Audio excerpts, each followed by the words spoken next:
오늘은 나주혁신장로교회 교회를 세우는 교회 비전을 로마서 15장을 중심으로 함께 나누려고 합니다. 오늘 설교는 이런 질문의 답이기도 합니다. 왜 우리는 교회를 개척하는 교회가 되어야 하는가? 이 일에 헌신해야 되는가? 라는 이런 질문에 대한 답이 오늘 말씀의 내용이 될 것 같습니다. 그런 말 있잖아요. 교회가 편의점보다 더 많다. 그런 시대 가운데 왜 우리는 여전히 이 한국 땅에 새로운 교회가 개척되어야 하는가라는 이 질문에 대한 답이기도 합니다. 저는 이 질문에 대해서 어떻게 좀 성경적인 내용을 다루겠지만 이것에 어울리는 그림이 있을 거라는 생각을 해본 거예요. 그래서 그 그림을 제가 찾다가 바로 이 그림을 찾아봤습니다. 제가 찾은 메타포와 그리고 그림은 뭐냐면 더불어 숲이라는 이 그림입니다. 여러분, 저는 개척할 때의 교회 성장과 관련해서 이런 비전을 품게 된 것 같아요. 그거 아세요? 개척하기 전에 교회를 세우면 어떻게 성장하겠지라는 걸 김칫국부터 막 들이키게 되어 있습니다. 근데 그 가운데 어떤 방향에 성장했으면 좋겠다라는 마음을 좀 이렇게 가진 것 같아요. 하나의 큰 나무와 같은 대형 교회로 성장하는 것이 아니라 성장해서 두 그루의 나무가 되고 또 성장해서 두 그루의 나무가 네 그루의 나무가 되는 것. 그렇게 성장하는 것. 또 한편에 같은 지역의 교단과 배경이 다른 교회와 아름답게 연대함으로, 주 안에서 연대함으로 하나의 함께 그 지역 가운데 하나님의 나라가 임하도록 나아가는 교회, 이런 교회를 생각했습니다. 여러분, 왜 그랬을까요? 이 그림과 함께 저는 좀 설명해 줄 수 있을 것 같습니다. 한 그루의 큰 나무보다 숲이 더 많은 생명을, 더 다양한 동물과 동물과 곤충들을 품을 수 있기 때문에 그렇습니다. 그렇지 않겠습니까? 숲에는 더 다양한 생명이 있고요, 깃들 수가 있습니다. 근데 여러분, 이 지점에서 저는 꼭 여러분에게 말씀드리고 싶은 것이 있습니다. 저는 큰 교회를 부정적으로 생각하는 사람이 아닙니다. 물론 교회를 시작할 땐 좀 부정적이었습니다. 근데 지금은 그렇지 않습니다. 메가처치 포비아 아닙니다. 그런 의미로서 오늘 이 내용을 다루진 않을 거예요. 근데 여러분 생각해 보세요. 숲에도 큰 나무가 있더라고요.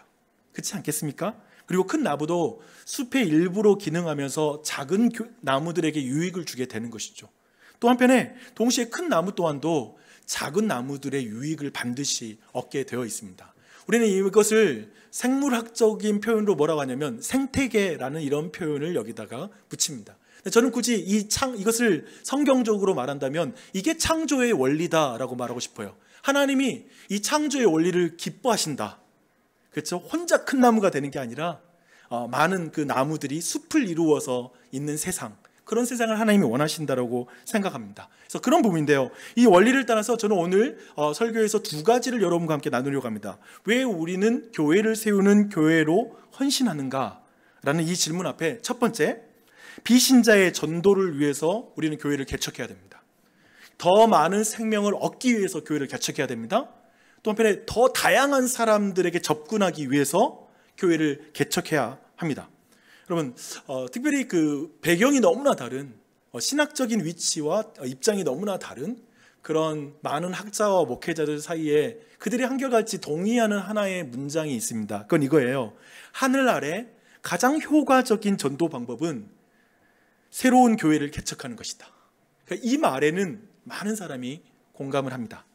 정말 그럴까? 근데 질문은 있죠, 그렇죠? 여러분 모두에게 아까 내가 처음부터 말했던 것처럼 질문이 있어요. 교회의 숫자를 늘린다고 정말 전도에 도움이 되는가? 라는 이런 질문을 할 수 있을 거고요. 오히려 교회의 윤리적인 갱신이 먼저가 아닌가? 오늘날 사회적으로 실추된 교회의 모습, 이걸 먼저 갱신하는 것이 더 많은 사람을 얻는 데 도움이 되지 않을까? 라는 이런 아주 이해되는 질문을 할 수 있습니다. 근데 오늘 설교는 바로 이 질문, 이 첫 번째 교회 개척을 하는 이유가 바로 생명을 더 낳고 다양한 생명을 위해서 개척했다는 걸 오늘 이 설교에서는 주로 다루게 될 것입니다. 근데 두 번째도 잠깐 다루려고 합니다. 그건 뭐냐면 교회 개척은 모 교회의 부흥과 갱신을 위해서 최고의 선택이라는 것에 대해서 그 부분을 한번 나누려고 합니다. 여러분, 생명을 낳음으로 교회는 더 건강해지는 거죠. 그래서 일반적인 속담에서는 이런 표현이 있죠. 고인물이 썩는다 라고 말하는 것처럼 그런 의미에서 끊임없이 생명을 흘려오는 교회가 더 건강해진다라고 일반적인 세상적 원리로 말할 수 있을 것 같고요. 또 한편에 성경은 이렇게 말하죠. 주는 자가 복되다. 재밌죠? 주는 자가 복되다. 또 한편에 생명을 낳는 교회에게 하나님이 복되다라고 말하는 줄 믿습니다. 생육하여 번성하라는 명령에 순종하는 교회가 더 복된 것이죠. 여러분 얼굴 굉장히 좀 인상 쓰지 마시고요. 아멘이잖아요, 그렇죠? 그것은 사실이죠. 이 사실을 우리는 믿습니다. 여러분, 이것이 저는 개인적으로 생육하여 번성하는 것, 그래서 남자와 여자가 짝을 지고 생명을 낳는 걸 하나님은 기뻐하신다고 저는 생각합니다. 마찬가지로 교회가 교회를 낳는 걸 하나님은 기뻐하신다고 믿습니다. 이 부분입니다. 여러분, 먼저 이제 첫 번째 볼게요. 그래서 오늘 교회를 개척한 이유, 먼저 더 많고 다양한 사람에게 전도하기 위해서 교회를 개척해야 된다라는 이 부분을 살펴볼 텐데요. 여러분, 이제 그 이유와 근거를 성경 안에서 한번 제대로 듣고 싶으시죠? 그렇죠? 얼굴 표정, 네, 듣고 싶어, 이렇게 표정으로 들어주신다면. 그런데 먼저 교회가 무엇인지부터 한번 우리 모두가 한번 정의를 내리고 들어가는 게 굉장히 지혜롭습니다. 근데 갑자기 듣고 싶은데 갑자기 교회를 정의한다고 그러니까 저는 지금 이걸 정의하는 건 사실 돌아가는 게 아니에요. 답을 더 깊이 이해하기 위해서 우리가 이 교회가 무엇인지를 한번 먼저 살펴보도록 하겠습니다. 마태복음 28장 18절로 20절의 말씀, 가장 중요한 위대한 명령이라는 명령을 예수님께서 말씀하시죠. 예수께서 나와 말씀하여 이르시되 하늘과 땅의 모든 권세를 내게 주셨으니 그러므로 너희는 가서 모든 민족으로 제자를 삼아 아버지와 아들과 성령의 이름으로 세례를 베풀고 내가 너희에게 분부한 모든 것을 가르쳐 지키게 하라. 볼지어다 세상 끝날까지 너희와 항상 함께 있으리라 라고 하신 말씀, 이걸 위대한 명령이라고 말하고 있죠. 근데 여러분, 본문에서는 이 말씀에는 생각해봐요. 예수님의 명령에서는 교회를 개척하라 라고 하는 이 직접적인 명령이 없습니다.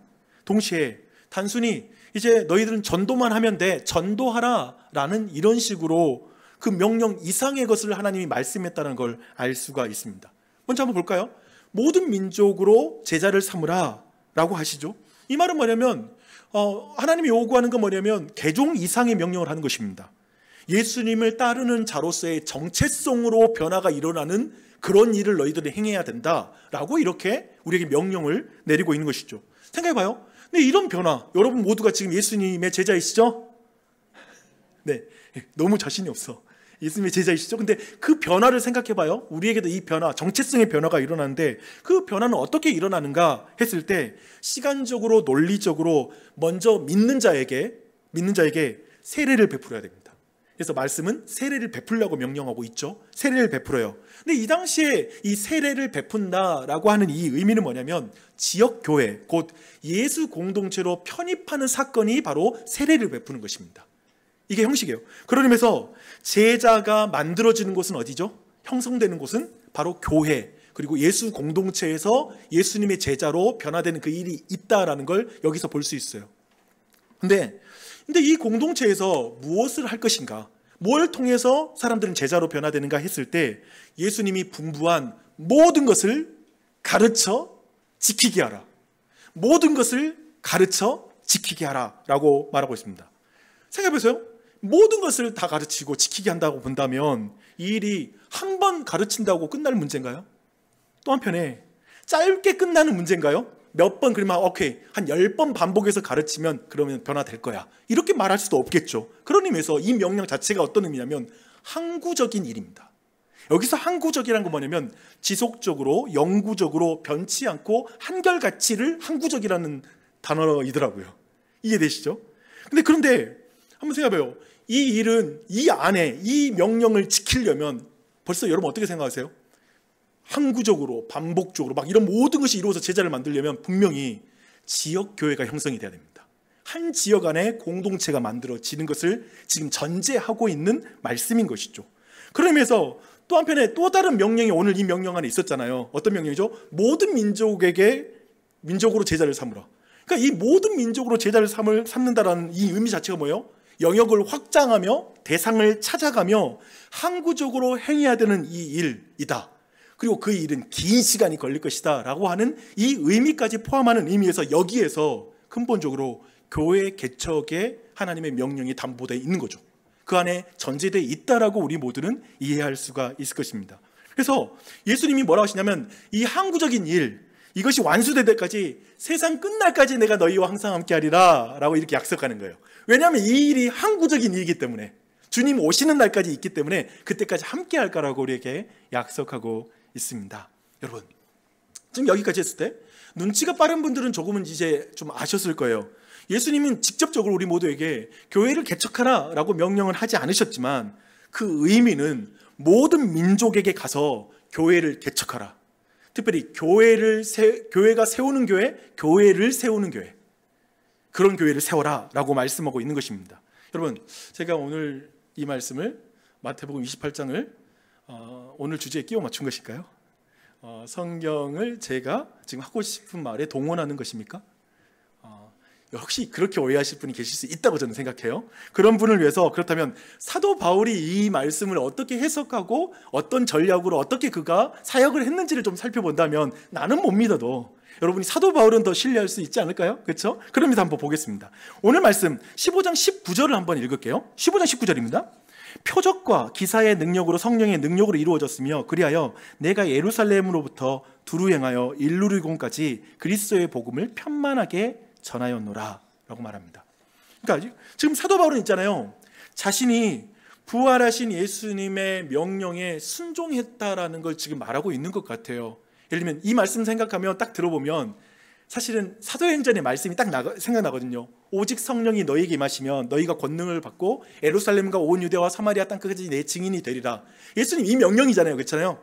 그리고 이 명령 마태복음 28장의 명령이기도 하죠. 아까 보았던. 그러면서 사도 바울은 이 명령을 듣고 나서 자기가 그 일을 충실하게 수행했다. 예루살렘부터 일루리곤까지, 즉 예수님의 십자가 부활하신 예루살렘부터 일루리곤, 곧 지금의 알바니아까지, 즉 로마 제국이라는 그 당시의 세계에서 서부 끝 경계까지 나는 이 복음을 편만하게 전했다, 증인이 되었다라고 이렇게 분명하게 말하고 있는 것이죠. 이 부분을 지금 말하고 있어요. 그런데 제 개인적으로 여러분 어떠셨어요? 저 같은 이런 성경을 보면 제가 이해 안 되는 게 꼭 나와요. 근데 19절에서도 제가 이해 안 되는 부분이 있어요. 이 부분입니다. 예루살렘부터 일루리곤까지 복음을 편만하게 전했다라고 하는 게 이해가 안 되는 거예요. 왜 안 되냐면 원어로 이 내용을 직역하면 이거예요. 예루살렘부터 일루리곤까지 복음으로 꽉 채워 넣었다. 복음으로 꽉 채워 넣었다. 여러분, 제가 이해가 안 되는 이유는 뭐냐면 저는 이런 생각이 들어요. 이렇게 복음으로 꽉 채워 넣었다는 말이 어떻게 이해되냐면 저는 우선 이런 말을 잘 못하겠거든요. 저는 나주의 혁신도시를 12년 동안 사역하면서 복음으로 꽉 채워 넣었습니다 라고 말하면 여러분도 지금 그 개념에서 이해가 안 되잖아요. 아닌데 목사님, 제가 생각할 때 꽉 채워진 거 아닌 것 같은데? 이런 이유가 있겠죠. 또 한편에 저는 이 말도 못할 것 같아. 나주혁신 장애교회를 저는 복음으로 꽉 채워 넣었습니다 라는 이 말도 저는 못할 것 같아요. 제가 생각하는 복음으로 꽉 채워 넣었다라는 이 개념은 모든 사람에게 복음을 다 전했고, 또 우리 교회의 모든 사람들이 복음 중심으로 그 복음으로 충만한 삶을 살고 있다라는 의미이기 때문에 여전히 제 눈에 결핍이 보이는 부분이 있기 때문에 그렇게는 저는 말을 못할 것 같습니다. 그런 의미에서 사도 바울은 분명히 제가 가진 개념으로서 복음을 꽉 채워 넣었다, 복음을 편만하게 전했다라는 개념으로 말하는 건 아니라고 생각합니다. 그 부분을 한번 생각하고, 또 다르게 저는 23절에서도 제가 해석하기 되게 어려운 말씀, 이런 맥락에서 해석하기 어려운 말씀이 나와요. 그 말씀이 이거예요. 이제는 이 지방에 일할 곳이 없고 라는 표현을 씁니다. 그러니까 사도 바울이 이 지방에 이제 자기가 일할 곳이 없대요. 그러니까 바울이 이 지방에서 일할 것이 없다고 말하는데 이해하기 힘들죠. 왜냐하면 여러분 빛가람동만 봐도 복음을 전할 사람이 너무 많지 않아요? 저는 그렇게 생각이 드니까 일한다라는 의미는 뭐냐면 일할 게 너무 많지 왜 없어, 그렇죠? 또 한편에 그 지역의 모든 사람, 그런 의미에서 모든 사람이 복음을 들었고 모든 사람이 회심했기 때문에 지금 사도 바울이 할 일이 없다라고 말하는 건 분명히 아니다라는 것이죠. 그런 의미에서 할 일이 없다라는 이 말이 제가 이해가 안 되고 이걸 정확하게 우리가 이해할 필요가 있는 것입니다. 그리고 이것이 사도 바울이 교회를 어떻게 정의했는지를 우리가 알 수 있는 부분이기도 합니다. 들어보십시오. 사도가 복음을 꽉 채웠다는 말, 그리고 사도가 할 일, 그래서 복음을 편만하게 하는 그 일이죠. 그 일을 답부터 말할게요. 사도에게 복음을 편만하게 전했다라고 하는 말은 예수 그리스도를 주로 고백하는 교회를 세웠다는 말이에요. 교회를 개척해서 세웠다라는 말이 이 말의 의미입니다. 한번 이제 그 근거를 말씀드릴게요. 역사상 가장 위대한 선교사였던 사도 바울은 아까 말했던 마태복음 28장, 사도행전 1장의 예수님의 명령을 순종하되 굉장히 단순한 전략을 사용했습니다. 그는 어떤 전략을 사용하냐면 그리고 우선 그 지역에 가면 거점도시에 갑니다. 전라남도에 가면 나주에 가고 전라북도에 가면 전주를 가는 거죠. 옛날에 선교사들이 그랬어요. 우리도 나주에 먼저 선교사가 왔대요. 근데 나주에서 밀어내가지고 광주로 가서 양림동에서 정착했대. 이게 선교 역사예요. 예를 들면 이 선교는 계속 따라가는 거예요. 그래서 거점 도시에 갑니다. 그리고 복음을 전해요. 복음을 전하게 하면 회심자를 얻게 되죠. 근데 여기서 주의할 것, 단순히 회심자를 얻고 끝나는 게 교회를 세웠다고 생각한 게 아니라, 그래서 예수 믿는 사람 몇 명 세워놓는 게 끝났다고 생각하는 게 아니라 새로운 공동체를 만듭니다. 그리고 그 공동체를 만들고 나서 예수님이 분부한 모든 것을 가르쳐 지키게 하는 일에 굉장히 힘씁니다. 그리고 그 과정 속에 결정적으로 가장 중요한 게 뭐냐면, 내가 볼 때 여기까지가 제가 볼 때 복음을 편만하게 전했다는 의미예요. 그건 뭐냐면 지도자를 세웁니다. 그곳에. 그래서 특별히 사도는 지도자를 세우는 것을 굉장히 자신이 해야 할 일 중에 가장 중요한 것, 그리고 마지막에 활용점정이라는 걸 굉장히 강조해요. 그래서 생각해 보세요. 예수님이 명하신 세례를 베푸고 진리의 말씀을 가르치고 또 그 말씀을 지키도록 상호 보완하면서 상호적인 책임을 지키면서 항구적으로 이 사역을 감당할 때 반드시 지도자가 필요한 거예요. 이 일에 은사자가 필요한 거예요. 직분자가 필요한 거죠. 그래서 이 근거가 뭐냐면 디도서 1장 5절에 보면 사도 바울은 디도에게 장로를 꼭 세우라고 부탁하는 거예요. 이 부분이 성경 전체의 신약 성경에서 이것이 이제 교회를 세우는 마지막 부분의 가장 중요한 지점으로 드러나고 있습니다. 그러니까 믿음과 그리고 교회에서 그 신앙의 실천에 있어서 책임감을 갖고 있는 권위가 없는 교회, 순종할 지도자가 없는 교회는 참된 교회라고 말하기 어려운 것이죠. 근데 이 지점이 사실상 여러분이 아는 것처럼 우리 교회가 장로교회잖아요. 그래서 장로교회는 어떤 게 있냐면 그 교회에 장로가 세워지지 않으면 미조직 교회라고 불러요. 법상으로. 사실 그것을 완전한 교회라고 보지 않는 거예요. 그리고 그 교회에 장로가 세워질 때 이제 교회에 세워진 거예요. 그러니까 어떤 의미에서 우리가 작년에 임직식을 했잖아요. 그러니까 박용주 목사는 어떤 의미에서는 우리 교회가 성년이 되고 내가 할 수 있는 사역의 일부분을 지금 교회를 세우는 것은 1차적으로 마친 거예요. 예를 들면 그렇게도 말할 수 있다는 게 오늘 본문에서 충분히 우리가 알 수 있는 내용이죠. 근데 이렇게 사도 바울은 한 도시에서 장로를 즉 지도자가 있는 교회를 세우면 복음을 편만하게 전했다라고 말해버리는 거예요. 그걸. 그리고 내 할 일 다 했어라고 말할 정도로 그것을 끝으로 보는 거예요. 이때 이 본문의 해석이 이해가 되죠. 그렇죠? 그때 이해가 되는 것이죠. 이렇게 교회를 세우면 이제 그 교회가 예수님의 항구적인 그 명령, 그 일들을 그들이 감당해낼 수 있다라고 사도 바울은 생각한 것이죠. 그래서 사도는 쉽게 말해서 오늘 본문에 소아시아 땅에 예를 들면 구석구석, 마을 구석구석까지 개개인까지 복음을 안 들은 사람이 한 명도 없다, 이런 생각을 가지고 할 일이 없다거나 라고 말하지 않는다라는 거예요.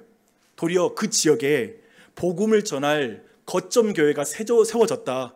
그러니 내 사역은 끝났다. 내 할 일은 다 끝났고 내 미션은 끝났다. 라고 이렇게 지금 표현하고 있다는 것이죠. 그러니까 이런 원칙이 오늘 본문의 20절에 또 나와요. 한번 봐보세요. 내가 그리스도의 이름을 부르는 곳에는 복음을 전하지 않기로 힘썼노니 라고 말하잖아요. 근데 예를 들면 이런 거잖아. 그 교회가 세워졌어요. 근데 그 교회 가다가 예수님 모르는 사람이 있어서 그 사람 보면서 이쪽에 교회 있으니까 저 사람한테 복음 안 전해야 되겠다, 이렇게 했다는 말이 아니에요. 복음 전했겠지, 당연히. 다만 그 교회가 세워진 지역에 내가 교회를 세우진 않는다라는 것으로 해석하는 게 맞다라는 거죠. 그런 원칙을 사도 바울은 가지고 있었다는 것이죠. 그러니까 이렇게 본다면 그리고 나서 이렇게 교회가 세워지고 나면 그 교회는 이제 바울을 후원해 가지고 바울이 다음 사역지 다른 지역에 가서 이렇게 교회를 세우는 일을 했습니다. 이렇게 본다면 원래 우리 기독교의 교회는 있잖아요. 교회가 세우는 교회고 교회를 세우는 교회예요. 그렇지 않습니까? 그러니까 특별한 우리가 독특한 방법과 우리가 교회를 개척하는 교회가 되는 건 성경에도 없는 독특한 우리 안의 방식과 성장 방식이 아니라 이게 하나님 나라의 방식이에요.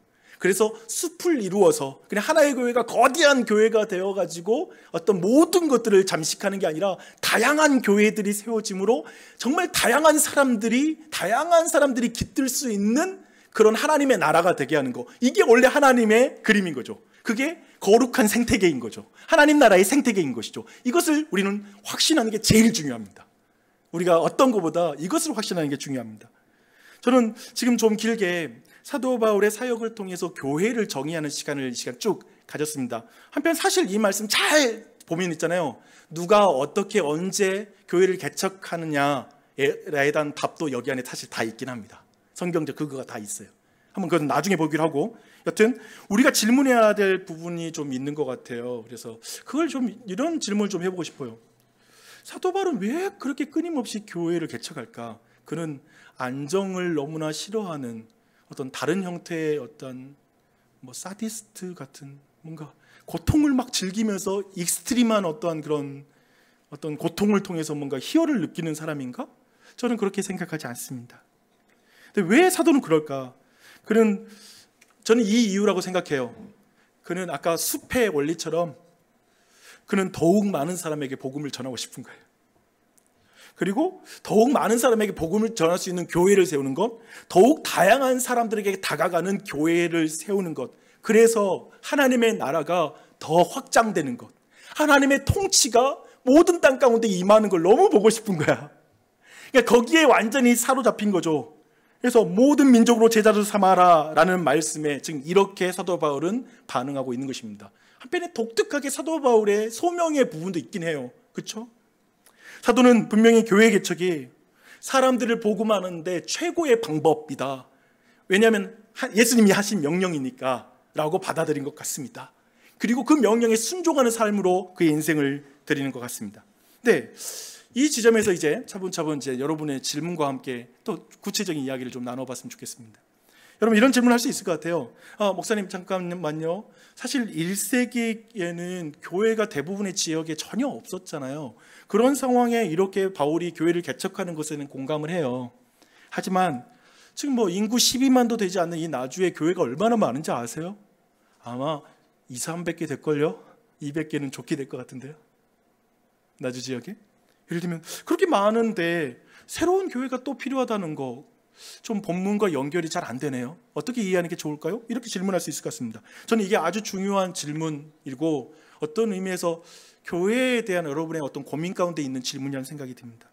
그런데 이 질문도 함께 여러분이 한번 생각하면서 이 질문에 대해서 여러분 스스로가 한번 마음으로 자답해 보시면 좋을 것 같습니다.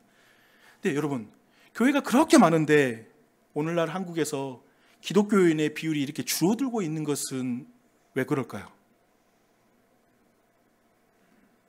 유치부, 초등부, 청소년부가 교회에서 되게 많이 사라지고 있대요. 즉 그 세대와 그들의 부모가 교회에서 많이 빠져나가기 시작한 것이죠. 교회가 그렇게 많은데 왜 그런 일이 벌어질까라는 질문을 한번 해보는 것이죠. 저는 그냥 교회 숫자가 많다라는 것으로 이 부분에 대해서 부정적인 거 아니면 혹은 여러분 안에 질문에 대해서 이해는 되는데, 도리어 복음을 들어야 되는 사람의 입장에서 그들에게 다가가는 교회, 그리고 그들에게 진짜 그들을 만져줄 수 있는 교회가 이 땅에 얼마나 있는가라는 질문을 근본적으로 우리 모두가 해봐야 된다라고 생각합니다. 저는 사실 오늘 이 말씀을 이제부터 드리는 것에 여러분 한 가지 여러분의 주의사항, 그리고 내가 정말 여러분이 오해하지 않도록 한 가지 말씀드리고 싶은 게 있습니다. 저는 오랜 전통의 교회는 복음을 잘 전하지 못하고 새로운 교회만 복음 전도의 사명을 잘 수행할 수 있다라는 것을 말하는 것이 아닙니다. 도리어 사도 바울처럼 모든 민족에게 제자를 삼으라는 이 명령에 따라서 더 소외되는 땅, 그리고 지금 그 복음이 필요한 세대, 그리고 문화, 그리고 어떤 부류들, 그런 모든 이들에게 다가가는 교회는 여전히 필요하다라는 걸 말하고 싶어요. 새로운 교회는 있잖아요.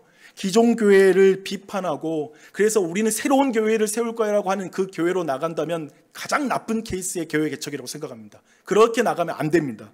교회 개척은 그런 면에서 큰 교회 혹은 기존의 교회와의 경쟁이 아니라 기존 교회의 보완입니다. 이 개념을 꼭 기억하십시오. 경쟁이 아니라 보완입니다.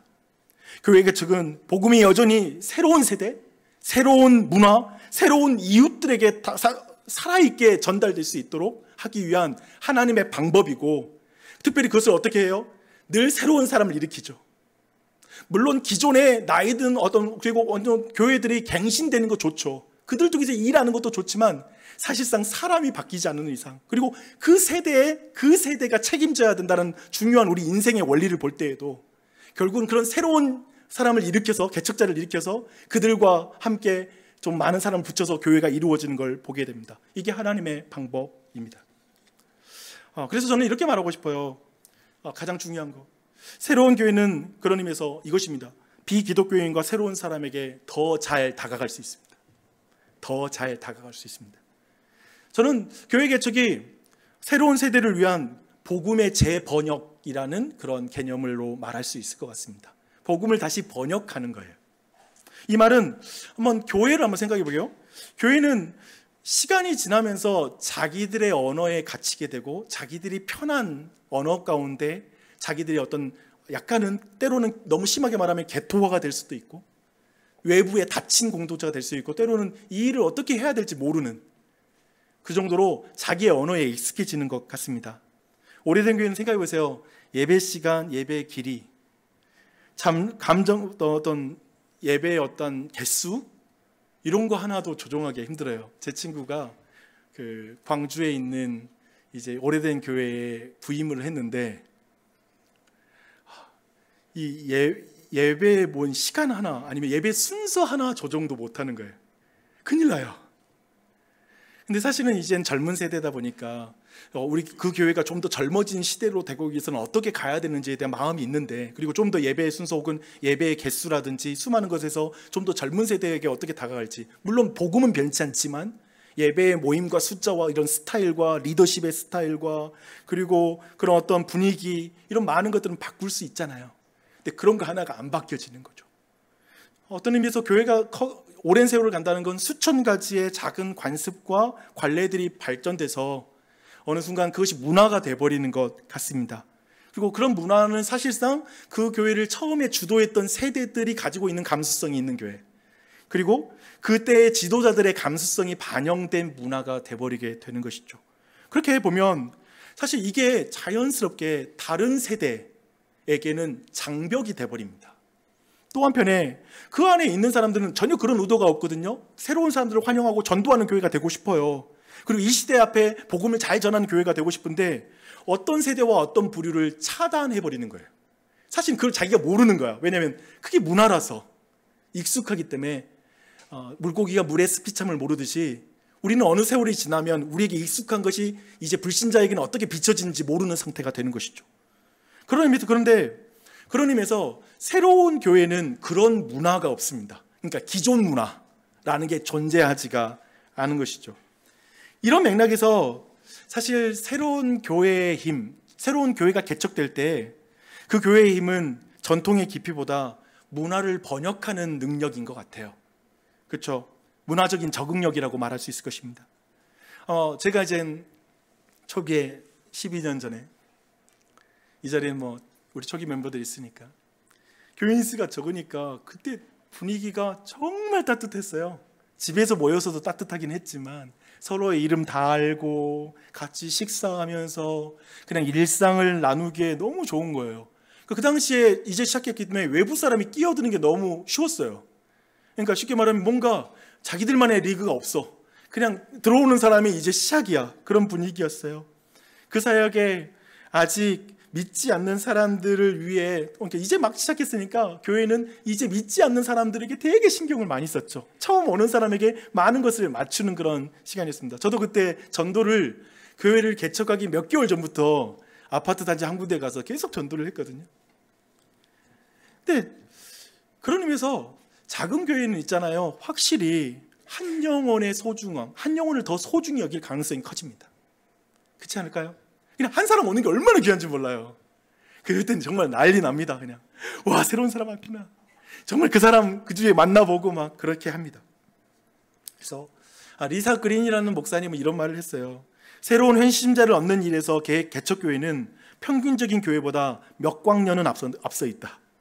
개척교회는 교회를 다니지 않는 이들에게 다가가는데 초점을 맞추기 때문이다 라고 말합니다.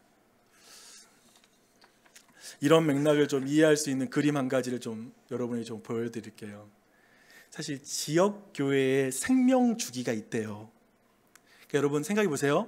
그리스도의 교회는 영원합니다. 아멘. 근데 지역교회는 생명이 있는데 크게 보면 30년에서 40년 정도의 생명 주기를 평균적으로 가지고 있대요.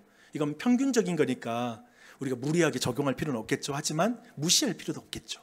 그런 의미에서 보는데, 그러니까 여기서 보면 출생기부터 성장기, 안정기까지가 한 15년 정도 일반적으로, 그 뒤로부터 이제 세퇴기로 이제 조금씩 가는 것입니다. 근데 이렇게 성장기 있잖아요. 저는 우리 교회는 어떤 자리인가 봤을 때 저는 아직 성장기인 것 같아요. 성장기인 것 같아요.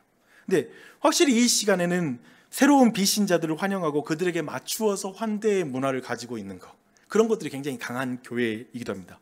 이 시기를 성장기라고 말할 수 있어요. 근데 우리는 그런 의미에서 이런 시간을, 이 주기를 봤잖아요. 사실 근데 이 주기 있잖아요. 성장기도 그렇고 세태기도 그렇고 제가 볼 땐 교회마다 다를 것 같아요. 그렇지 않을까요? 교회의 리더십의 붕괴나 아니면 교회 안의 갈등이나 교회 안에 수없이 많은 이유 때문에, 성향들 때문에 이 주기는 너무나 달라질 수도 있을 것 같습니다. 그리고 교회 안에 우리 있잖아요. 교회 안에 있는데도 개인마다 지금 교회에 느끼는 것도 달라요. 그렇지 않을까요? 각자 느끼는 게 다를 거예요.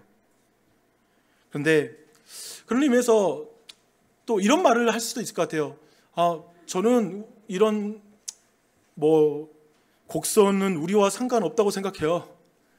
우리는 전혀 이런 게 영향 안 받는 교회가 될 것입니다. 목사님 믿음 없이 왜 그러세요? 우리 교회 영원히 정말 예수님 오실 때까지 그렇게 강한 교회가 될 텐데 이런 도표 보여주세요. 우리는 될 줄 믿습니다. 막 그렇게 말할 수 있겠죠. 감사해요. 계속 기도해 주시고 그 일에 힘써 주시면 좋겠습니다. 근데 일반적인 이러한 조사들 안에서는 우리도 그럴 수 있다라는 걸 그냥 인정하고 그 안에서 우리가 어떻게 나아갈지를 좀 생각해 보는 것도 좋을 것 같습니다. 앞으로 10년 있잖아요. 앞으로 10년 내에 한국교회 목회자의 3분의 1이 은퇴한대요. 제가 볼 때 이것은 한국교회의 새로운 전환의 중요한 지점이에요. 왜냐하면 아까 말한 것처럼 기존의 교회를 갱신하면 될 텐데 왜 새로운 교회를 개척해야 됩니까? 라고 질문한다면 저는 기존 교회의 갱신의 핵심에는 담임 목회자들의 어떠한 변화, 결국 사람의 변화도 우리가 우리 인생을 살아봤지만 사람의 변화가 굉장히 중요하다는 걸 아는 것처럼 저는 굉장히 중요한 기회여서 이 모든 것들이 아름답게 이루어졌으면 좋겠습니다. 그러나 동시에 그것도 있지만 아까 말한 것처럼 기존 교회의 어려움도 있습니다. 그 안에서 새로운 교회, 즉 오늘날에 있는 젊은 사역자들이 교회를 개척하는 이 일 가운데 헌신하는 이 일 또한도 또 한편에 일어나야 된다. 아까 말한 것처럼 제가 말이죠. 계속 말한 것 주의한 건 이것은 경쟁이 아니라 보완이다 라는 게 있어서 이 모든 걸 저는 하나님이 사용할 것이라고 믿습니다. 그리고 우리 교회는 이 개척의 비전을 갖는 거죠. 그런 의미에서 우리 교회는 어떻게 이 가운데 나아갈까, 이런 어떤 곡선을 벗어나는 것은 무엇일까라고 했을 때 다시 활력을 찾을 수 있고 더욱더 온전하게 계속해서 우리가 건강하게 교회가 나아가야 되는가라는 그 질문을 두 번째로 하고 싶어요. 그것은 이것입니다. 교회 개척은 기존의 교회, 모교회를 건강하게 만드는 최고의 방법입니다. 제가 이 근거를 성경을 통해서보다 좀 이야기로 좀 나누고 싶습니다. 한 목사님이 쓴 글이에요. 한 지역교회에 복음주의에 좋은 건강한 교회였는데 작지만 되게 유서 깊은 건물을 소유하고 있는 교회가 있었습니다. 좀 읽어드릴게요. 그들은 4년간 100명 정도의 교인들로 가득 찼지만 교회 개척은 거부했습니다. 그것이 돈과 사람의 상실로 이어질까 두려워했던 것입니다. 그러니까 우리 모두는 성경적으로 다 동의해도 이것이 우리 안에 지금 어려울 수도 있는 것은 뭐냐면 특히 사람에 대한 상실이 너무 우리에겐 두렵죠. 예를 들면 그런 부분이 있거든요. 근데 그것을 두려워했던 거예요. 마침내 그들은 50명을 다른 지역에 보내어 새로운 교회를 형성하게 했습니다. 그 후 2년밖에 지나지 않았는데 지금은 350명 가까운 사람들이 개척된 교회에 참석하고 있습니다. 그 사이 모 교회는 다시 한번 모든 좌석이 채워졌습니다. 그것도 단 3주 만에. 그들은 이내 자신들을 질책하게 되었습니다. 그 시간 동안 3개의 다른 교회들을 개척할 수 있었다는 걸 깨달은 것입니다. 만약 그랬다면 교회 가족 안에 1000명이 넘는 사람들이 예배드리며 선교하며 그리고 청소년 사역을 하며 다른 많은 것들을 시작할 수 있었을 것입니다. 그들에게 필요한 것은 자연스러운 교회 성장의 마음을 가지는 것이었습니다. 어쩌면 이런 안목이죠. 저는 이것과 같은 사례를 수없이 많이 말할 수 있을 것 같아요. 29개 교회를 파송하면서 교인 수를 2만 명에서 5천 명으로 줄인 분당 우리 교회는 지금 거의 8천 명 정도가 모이고 있다고 해요. 몇 년이 지나지 않았는데. 또 라이트하우스 서울숲이라는 교회는 300명일 때 30명을 내보냈어요.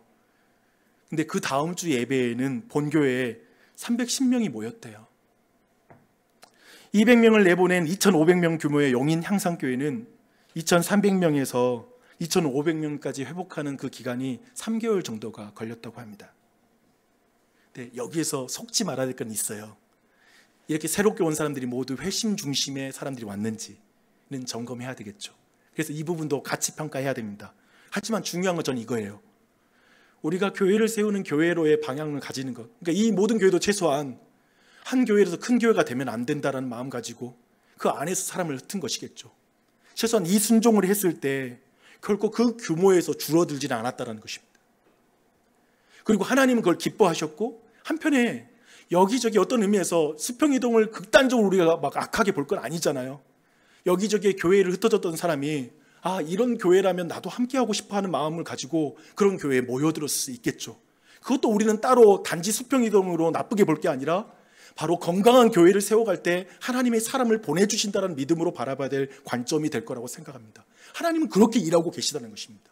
이 시대에 그렇게 하고 계십니다. 무엇보다도 새로운 교회가 어떻게 그 모교회를 더 건강하게 만들 줄 아십니까? 예를 들면 새로운 교회는 도시 안에 있는 전체 교회를 위한 연구 개발 센터가 돼요. R&D 센터가 됩니다. 재밌게도 정말 제가 볼 때는 우리 동네에도 정말 복음을 가지고 정말 이곳에 있는 직장인들, 막 공황장애와 어떤 많은 어려움이 있는 장애인들, 그들을 진짜 깊이 있게 접촉하고 나아가는 방법을 가진 교회 하나가 나타나면 이 교회는 우리 도시에 있는 모든 교회들이 그 사역을 본받고 같이 그 일에 동참하게 하는 방향으로 바뀌게 만들 것입니다. 즉, 이 새로운 교회가 정말 죽어가는 영혼들을 위해서 만들어낸 그 많은 방법이 기존에 있는 모교회에게도 자극이 되는 거예요. 그래, 우리도 그 사역을 감당해야지. 우리도 이 일을 감당해야지 하면서 다시 그 교회를 건강하게 만드는 일이 있다는 것입니다. 이것이 생태계이죠. 이게 저는 하나님 나라의 원리라고 믿습니다. 아멘. 아멘. 네.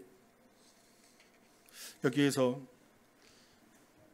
설교가 길어질 것 같아서 한 가지 예가 더 있는데 그것은 나누지 않도록 하겠습니다. 그걸 간략하게만 나누면 이건 또 역사적인 사례니까요. 미국에는 최대 교단이 남침내 교회예요. 근데 지금 최대 교단이 그거거든요. 근데 원래 미국 메이플라워가 미국에 처음에 올 때 영국에서 왔던 사람들은 누구냐면 장로회, 회중교회, 성공회 사람들이 다수였어요. 근데 이들은 아는 것처럼 미국 뉴욕 그쪽 지방 동부 지역에 정착하게 되죠. 그리고 그 정착했던 그 사람들, 그 목회자들, 사실은 굉장히 공부를 많이 한 목회자이기도 하고, 그들이 이제 세웠던 대학교들이 예를 들면 하버드, 그다음에 에일 대학교, 이런 모든 대학교가 원래 신학교로 출발한 대학교들이에요. 그 목회자를 키우기 위해서 대학교를 만든 것이죠. 근데 그렇게 동부에 이제 사람들이 정착하고 점점 사람들이 많아졌겠죠. 근데 우리가 아는 것처럼 19세기에 몇 세기인지 정확하게 기억이 안 나네요. 여튼 우리가 서부 대개발이 있잖아요. 서부 개척 시대가 있을 때 결국 서부 개척 지역으로 사람들이 막 이동하는 거예요. 근데 생각해보세요. 서부 개척 지역으로 이동하는 사람 누구였을까요? 동부 지역에 정착을 못하는 뜨내기들, 그리고 거기서 자리 잡지 못하는 가난한 이들, 그리고 심지어는 범죄자들, 이런 사람이 새로운 기회를 잡기 위해서 서부로 이동하기 시작한 거예요. 문제 뭐냐면 이들에게 가서 복음을 전할 사람이 없는 거예요. 그러니까 이들에게 누가 복음을 전하러 갈까 했을 때 이미 굉장히 고학력이었고 이미 동부의 모든 것이 정착되어 있던 장로교회, 그리고 회중교회, 성공회의 목회자들 안 가는 거야. 근데 침례교 목사들과 감리교 목사들은 아무런 기반이 없거든요, 이쪽에. 근데 이들은 그런 의미에서 그 복음의 열정을 가지고 이들에게 가서 복음을 전하는 사역을 한 거예요. 그 과정이 사실상 미국 전체 복음의 지도를 완전히 바꿔놨어요. 근데 재밌는 게 뭐냐면 이런 통계에서 그런 의미에서 고학력을 가진 교회들 있잖아요. 교회들이 전도를 많이 안 한대요. 굉장히 내부적 관심과 내부 안에 멈추는 경향이 있대요. 그런 경우들 많더라고요. 아까 말한 것처럼 굉장히 공부를 많이 했던 그 목회자들이 안 가는 거야. 그냥 거기에 앉게 되는 거. 근데 이것을 어떻게 평가해야 될까? 우리 모두도 다 거기에 영향이 있을 텐데. 근데 그렇게 되어지는 것 같아요. 알게 모르게 그렇게 되는 것이 한계가 있는 것 같아요. 단지 신앙이 없다고 비난할 게 아니라 참 그런 환경이 중요하다라는 생각도 하면서 중요한 건 이 역사에서 우리가 본받아야 될 것이 있다라는 생각이 듭니다. 저는 여러분, 수평 이동만을 바라는 교회 개척이라면 저는 레드오션에 뛰어드는 것 같습니다. 정직하게 나주혁신 장로교회 성장을 제가 돌아봤어요. 나주혁신 장로교회 성장은 신도시에 이주한 그리스도인들이 많이 정착한 교회로서 성장을 라고 말하는 게 맞는 것 같습니다. 사실 제가 교회를 개척할 때 목적이 이루어졌습니다. 제가 사실 교회 개척할 때 가장 먼저의 제 안에 마음은 뭐였냐면, 힘겹게 이렇게 새로운 곳에 어떤 의미에서 강제 이주를 당한, 그렇게 이주한 많은 사람들이 마음 붙이고 정말 신앙생활 할 수 있는 교회에 내가 개척해야 되겠다는 마음이 있었거든요. 정말 저는 그 마음의 소원을 하나님이 이루어 주신 것 같아요. 그 가운데 우리 교회가 이렇게 모인 거 맞아요. 어떤 의미에서 그런 가운데 우리 교회는 전도를 하지 않아도 성장하는 교회, 지금도 정말 내가 이제 새가족 과정이 있기 때문에 오시는 분들에게 왜 어떻게 교회를 오셨냐고 다 물어보잖아요. 근데 우리 교인들이 소개하거나 혹은 전도에서 왔다라는 것보단 사실상은 그냥 우리 교회에 대한 이야기를 듣고 아니면 혹은 본인이 알아서 오는 경우가 더 많은 것 같습니다. 저는 이것이 부정적이라고만 생각은 하지 않아요. 이제까지 저희들이 걸어온 길이었고 또 그걸 잘 감당하려고 노력해 왔습니다. 그런 의미에서 나주혁신 장로교는 어떤 사람들은 이렇게 말할 수 있을 것 같아. 레드오션 생태계의 강자였다. 나주혁신 장로교회. 그래서 어쩌면 지금도 혁신도시에 새롭게 이주하는 사람들, 젊은이들이 특별히 새로운 교회를 결정할 때 아마도 1순위, 2순위에는 들기 때문에 최소한 그들의 방문하고 그들이 정착하는 곳에서도 교회가 조금씩 자라는 교회라고 말할 수 있을 것 같습니다. 여기까지 우리 모두는 이 모든 것에 감사합니다. 그런데 우리 안에 영혼의 구원에 대한 감각을 잃게 만든다면, 이러한 환경이, 이러한 배경이 마치 저 뉴욕과 그 미국 동부에 그냥 눌러 앉았던 어떤 목회자들의 어떤 자리에 머물고 새로운 영혼을 위해서 자신이 불편하고 그리고 리스크를 감당하고 고난을 감당하면서 서부를 향해서 나아가서 그들에게 복음을 전하고 싶어 했던 그 마음을 우리가 잃어버린다면, 저는 이것이 우리 교회에게 너무나 영적으로 위험한 일이라고 생각합니다. 저는 늘 선교사 출신으로서 이 부분이 굉장히 늘 마음의 고민이었습니다. 저는 이 내용을 수요일 날 좀 자세히 나눌게요.